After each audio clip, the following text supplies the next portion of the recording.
I don't explore abandoned places anymore. I used to love it. The quiet. The feeling of stepping into somewhere time had forgotten. But there's one house. One place. That ended all of that for me.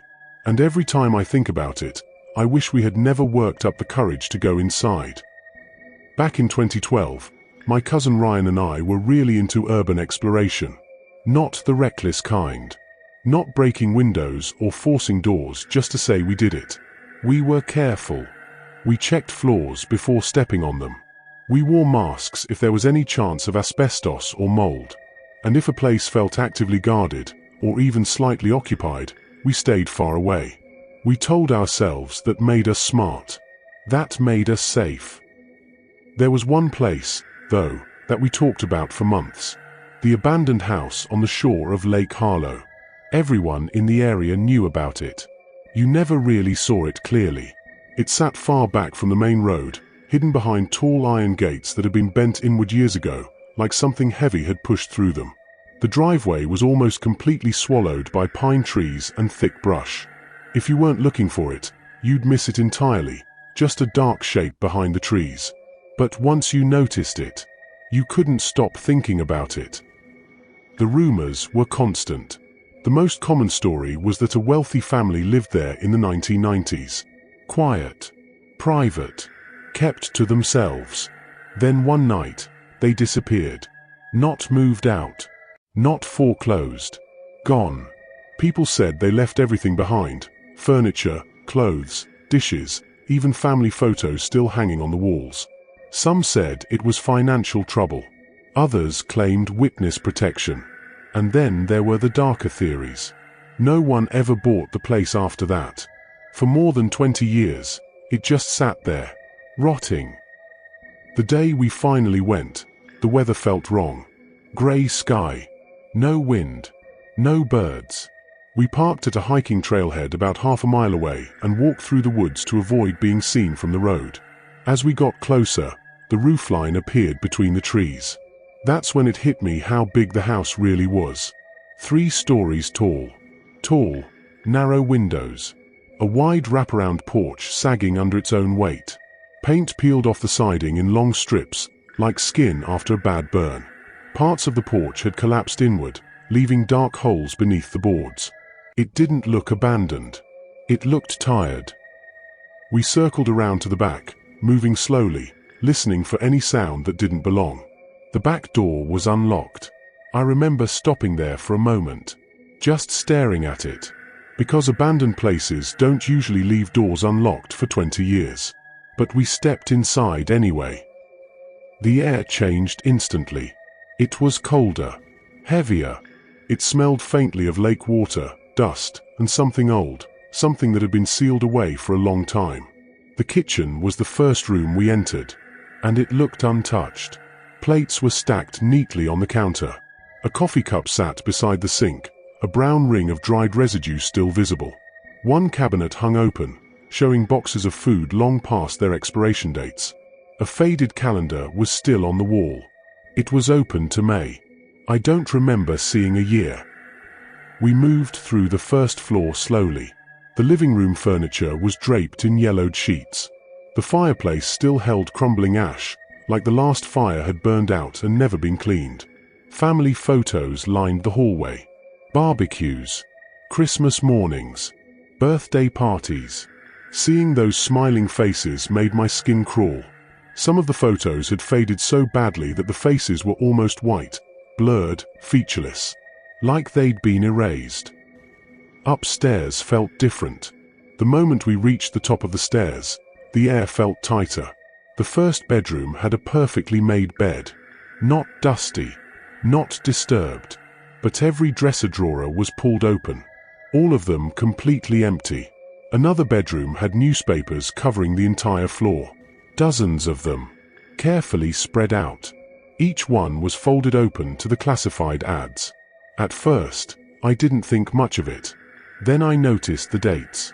Every paper was from the same week in July of 1997. Every circled ad was for private buyers. Cash transactions. No questions asked. The master bedroom was the worst. The curtains were drawn tight. When I pulled them back, I saw the windows had been boarded over from the inside. The closet door had a rusted padlock on it. The floor in front of it was scratched deeply, like something heavy had been dragged across it again and again. Ryan wanted to force it open. I told him no. I didn't have a good reason. I just knew I didn't want to see what was inside. Before leaving, Ryan suggested we check the basement. I hesitated, but I agreed. The basement door was in a narrow hallway near the kitchen. When we opened it, a wave of cold, damp air rushed upward. It smelled like mildew and stone. The wooden stairs creaked loudly with every step. The basement was large, with thick stone walls and shelves lining one side. Most were empty except for a few rusted cans and a broken lantern. But in the center of the room, 5 chairs, all old, all mismatched, arranged in a perfect circle. And unlike everything else in the house, they weren't dusty. The seats looked recently used. I was about to say something when we heard it. A door closing upstairs. The sound was sharp, heavy, then footsteps. Clear, slow. We shut off our flashlights instantly and stood in total darkness, barely breathing. The footsteps paused, then moved again. Closer. They stopped directly above the basement door. The handle rattled. Ryan grabbed my arm and pulled me toward the far end of the basement. There was a small ground-level window, broken and half covered by a rotting shutter, barely big enough to fit through. I went first, scraping my jacket on the glass and dropping into damp dirt outside. Ryan followed immediately. We ran. Didn't stop. Didn't look back. When I finally glanced over my shoulder, I saw the basement door wide open. Someone was standing there, too far away to make out details. Just tall. Still. Their head was tilted slightly, like they were watching us leave. We didn't talk on the drive home. That night, I couldn't sleep. All I could think about were the chairs, the footsteps, the locked closet, and that figure in the doorway. A few weeks later, Ryan told me he'd posted about the house in a local Facebook group. An older man responded. He said people had seen someone living there for years. A squatter. But that didn't explain the basement. The chairs. The way the house felt. Like it wasn't done with us yet. I don't go back to places like that anymore. Some doors stay closed for a reason. And some houses don't forget the people who walk inside them.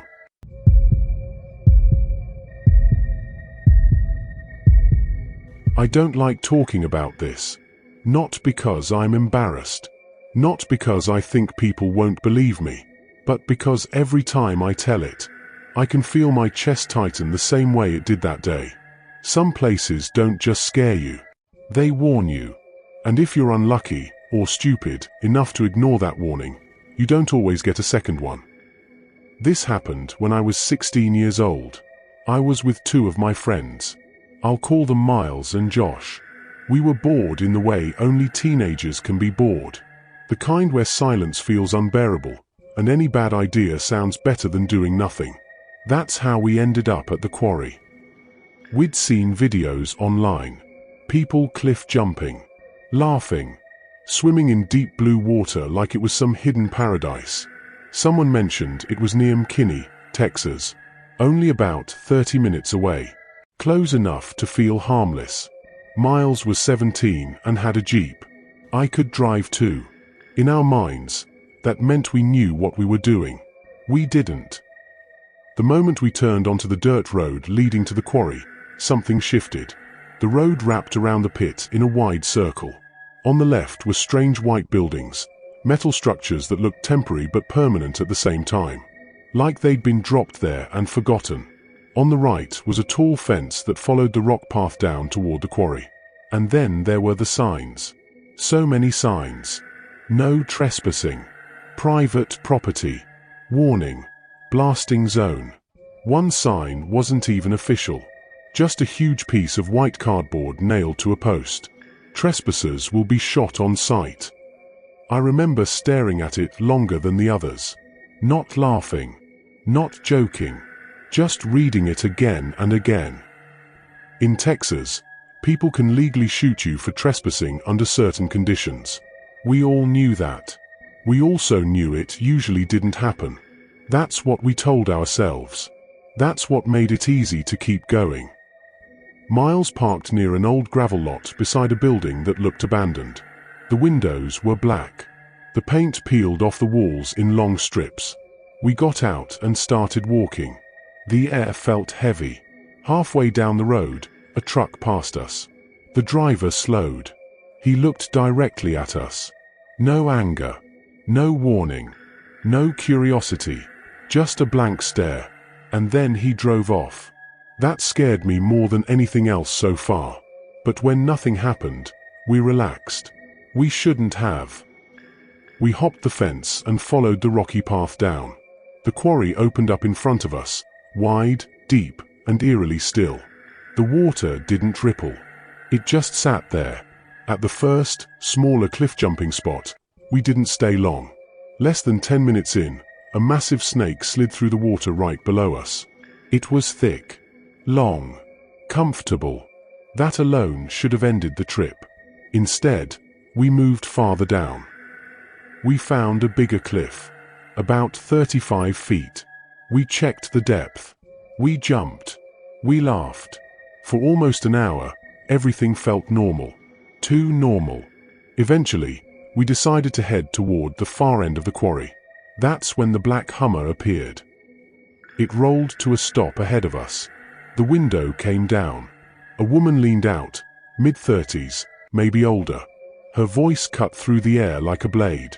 "What the fuck are you doing on my property?" I panicked. I lied. "What do you mean? We thought this was public land." She stared at me. Then she picked up her phone and said something I will never forget. "John," she said calmly, "get the gun." Everything inside me went cold. My ears rang. My legs felt weak. She told us to follow her. We did. She drove about 20 feet to a gate and stopped. We apologized. Over and over. Our voices tripping over each other. She finally pointed back toward the dirt road. "The cops are on their way," she said. "You better haul ass before they get here." We didn't argue. We ran. I don't remember the drive home. I just remember silence. I swore I'd never go back. I meant it. A few months later, Miles asked me if I'd ever return. I said no. Then I said, maybe. If we had more people. 5 of us this time. I don't know why that made me feel safer. We parked near a church 2 minutes away from the quarry, not wanting our car recognized. The walk down the dirt road felt longer this time. Quieter. A car slowed next to us. A guy leaned out. "Watch out for a black Hummer," he said. We told him what happened last time. He nodded slowly. "Yeah," he said. "That sounds right." And then he drove away. We jumped the fence again. Same quarry. Same water. But everything felt tighter. Like the place knew we were back. We stayed near the second cliff, partially hidden by trees. About an hour passed. Then a silver van pulled up at the end of the dirt road, 25 yards away. It wasn't the Hummer, but my stomach dropped anyway. We started packing up, just in case. Then, bang! A gunshot. Close. Then another. My heart slammed against my ribs. More shots followed. I couldn't see the shooter. I just ran. The exit was far. The fence felt impossibly distant. Shots echoed behind us. Branches snapped. Gravel sprayed under our feet. We jumped the fence and hit the main dirt road. A truck approached. We screamed. He stopped. "Get in," he said. He drove us to the edge of the property. None of us spoke. None of us looked back. We ran to the car. And we never returned. I don't know who fired those shots. I don't know if they were meant to scare us. Or something worse. But I know this. That quarry wasn't abandoned. It wasn't empty. And it definitely wasn't meant for us. Some places don't want visitors. And some warnings you only get once.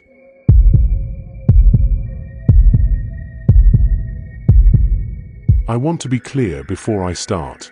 This is something that actually happened to me. I'm not claiming to understand it. I'm not even claiming all of it makes sense. But I know what I saw. And I know how it made me feel. And no matter how much time passes, that feeling never really goes away. This happened a few years ago.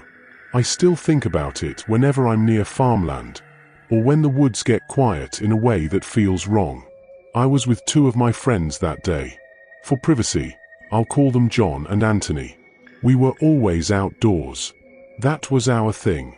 Fishing, hiking, wandering through woods we probably shouldn't have been in. Nothing criminal. Nothing destructive. Just boredom mixed with curiosity. The first day was uneventful, at least at first. We decided to go fishing deep in the woods behind a stretch of farmland. We'd been there before. Plenty of times. No fences. No signs. No problems. That day, though, we didn't even last an hour. We heard shouting. A man came storming out of the tree line with a large dog beside him. The dog was aggressive, low growls, teeth showing. The kind of sound that makes your stomach drop. The man yelled at us to get off his land. Said he was calling the police. He even held his phone up to show us. But something about it felt off. He wasn't talking like someone calling the police.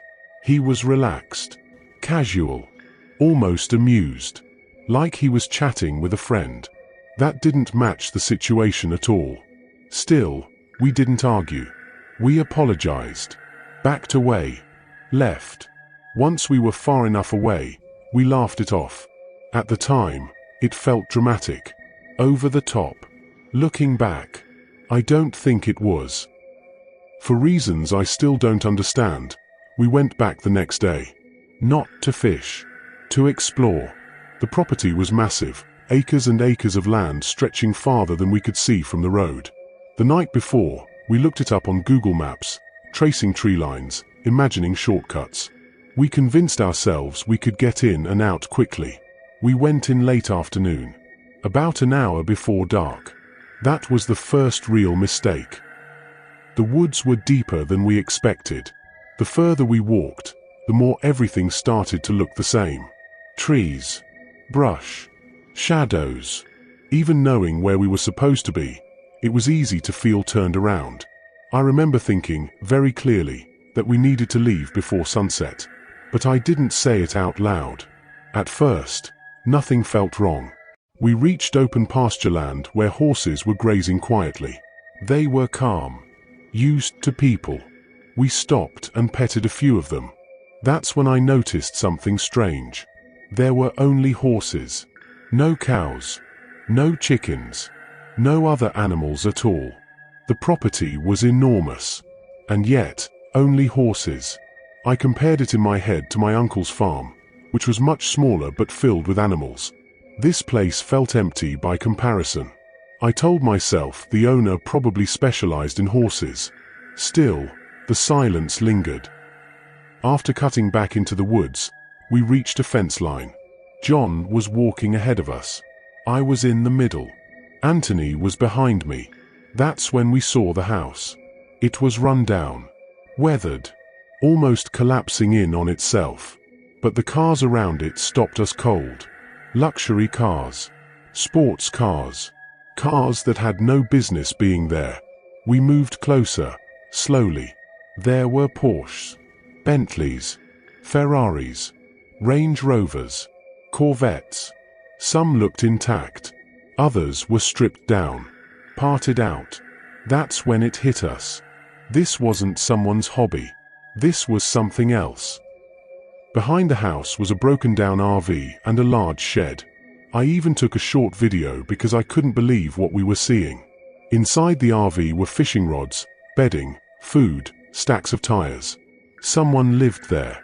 That realization changed everything. We weren't just trespassing anymore. We were somewhere we absolutely did not belong.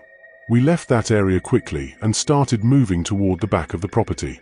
That's when we smelled it. Near another shed, the smell hit us. It was thick, rotting, overwhelming. We laughed nervously, joking that it smelled like something dead. Maybe an animal.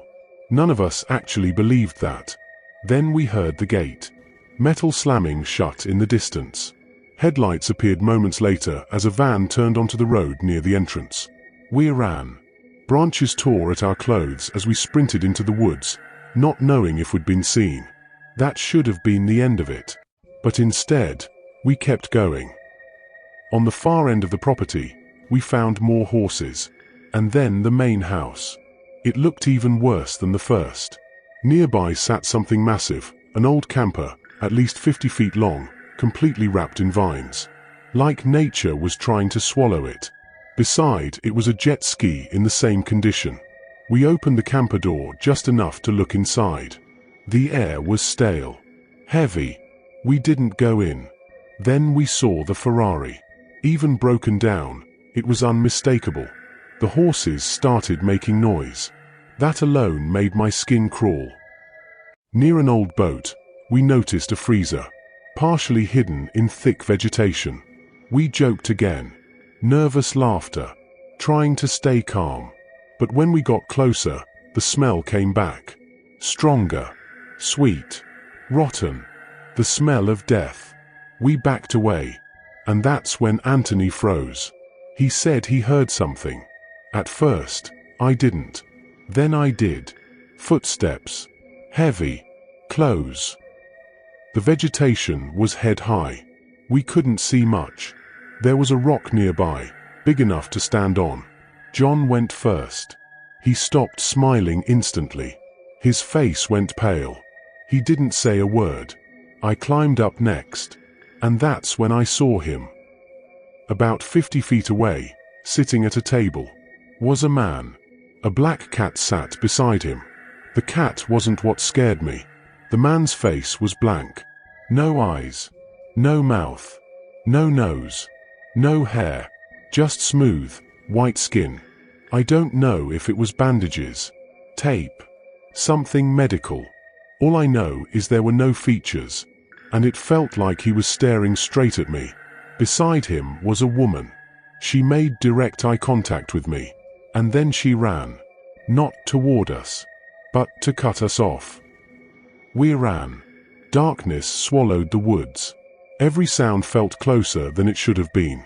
Footsteps, galloping, screams. We felt followed the entire way out. By the time we reached the edge of the property, we were exhausted and terrified. We made it back. We never went back again. I still don't know what we saw, but I know one thing. That place was never meant to be explored. And whatever lives there, knows we were there.